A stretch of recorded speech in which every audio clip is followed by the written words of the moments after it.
need for data center space has never been so big, and Dublin-based DataPlex has currently 6 facilities under progress. Eddie Kilbane, CEO and co-founder of DataPlex Group Limited, is here to talk through the company's strategy. Eddie, thanks a lot for talking to me. Hi, Joe. What are the main market trends that are driving you to build these 6 facilities, or planning these 6 facilities? So the 6 facilities we're planning currently are all based on our existing clients that we've had now for the last 5 years.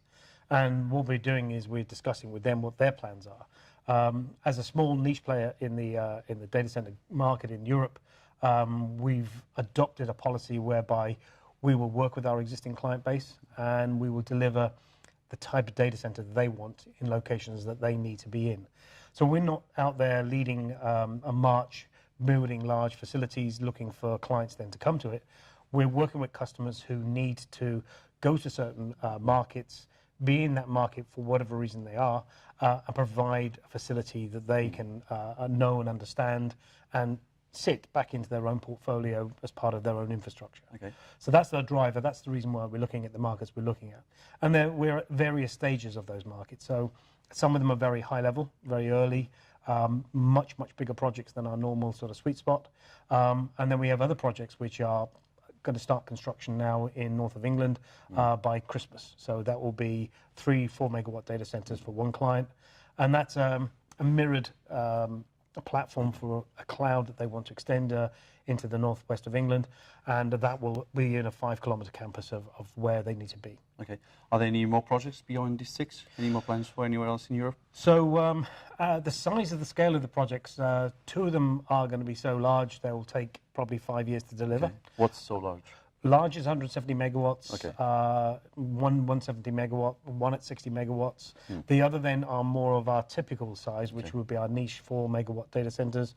And those, edgy sort of facility, exactly, the edge type facilities. And those, we've got a rolling program of those over the next 6 years. So there's 6 live today, but that will expand. We're currently looking for another 5 locations across Europe for one customer.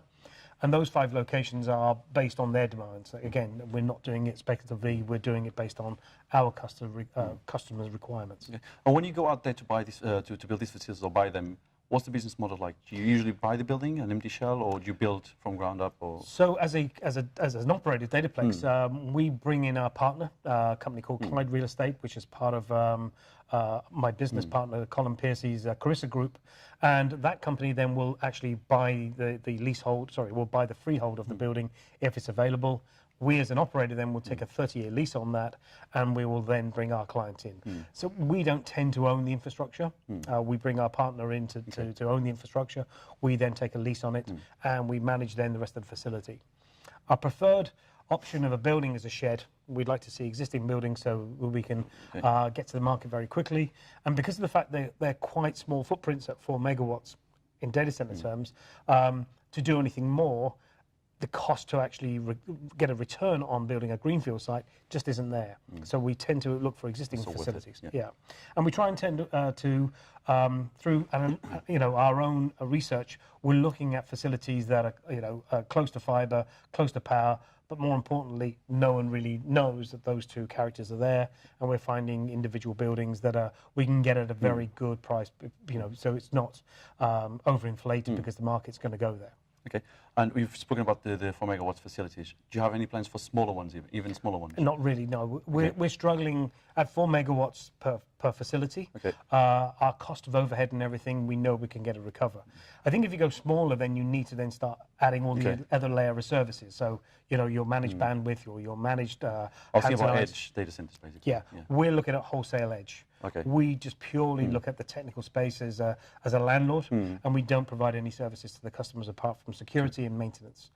So to go any lower, we would have to change our business model, and I don't think that is something that we would consider today. Okay, and you've got a sister company in the US, also sort of owned by Chris Investments. Yeah, so Carissa Investments has got 2 companies in the US. One is a pure colo player, and the second company, which is Digital Fortress, is more akin to what we do in terms of wholesale play.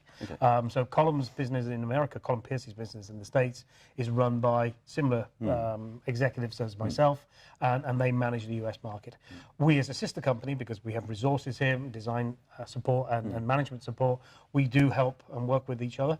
so that we can help and give some of our expertise to our colleagues in the US. Okay. And if an investor gave you $100 million today, where would you be the data center tomorrow? What would be the location you would want to go? Only where my client would want to go. Okay. So where do you think that would be? Well, not the place you're already building. Yeah, so we don't really care. It doesn't matter to me personally. I have no desire to have a building anywhere.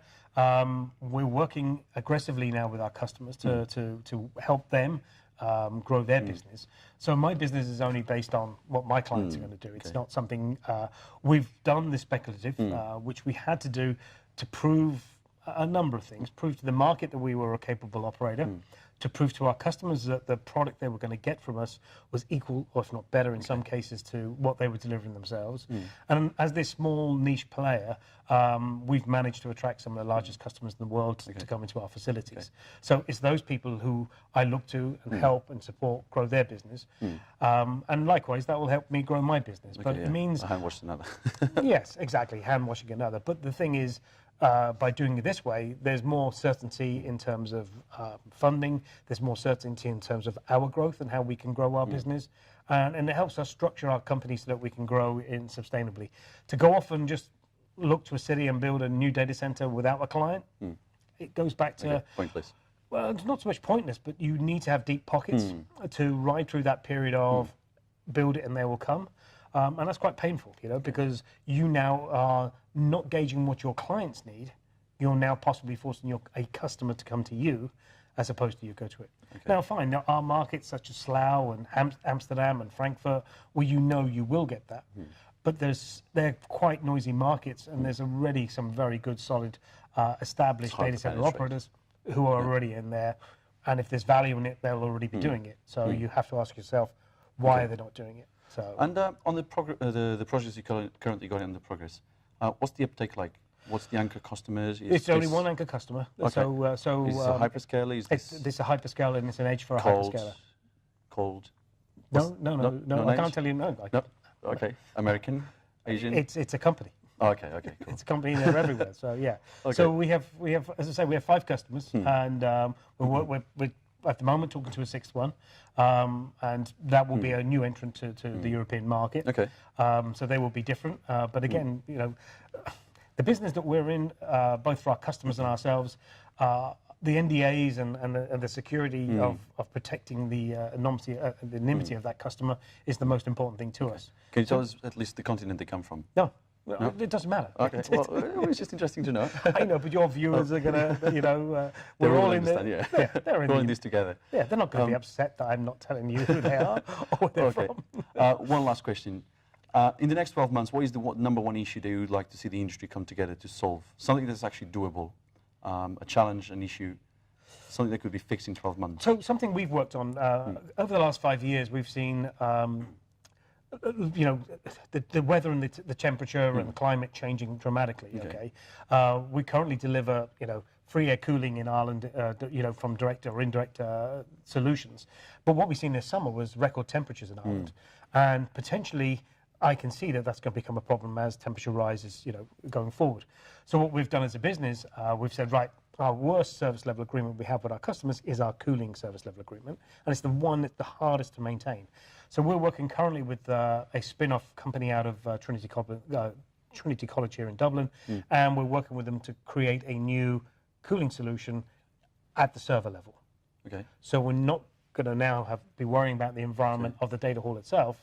We'll work with the customer to reject that heat from their server in a controlled fashion, but without having to use fresh air. Okay. So the only air going into the data hall now will be air just for for movement of air in there for environmental reasons and not for cooling the servers. And this will be an exclusive technology for you? We're working with them on the basis it's not exclusive for us. Okay. If it's exclusive for us, then no one's going to make any money out of it. It's on the basis that it will be available to our... to develop the product for the market. Okay. Yeah, so we're developing it for the market, and we're trying to, and we're going to work with the market to try and adopt it, so that the cooling element, which is the most contentious part of our service level agreement, because it's the one that's the hardest to achieve, is removed then from the equation. It makes it much easier for our customers because they have more control in terms of what their environment is. Makes it much easier for us as an operator because we don't have to have a massive capex at the beginning, and we then don't have that problem of trying to balance the cooling to the servers in the data hall. And I think that's really where we want to concentrate going forward, and that's what we're working on. Okay, sounds good. Thanks a lot for talking to me, Eddie. It's your lovely meeting. Don't forget you can follow Data Economy on Facebook, LinkedIn, and Twitter, and also visit the website on www.data-economy.com.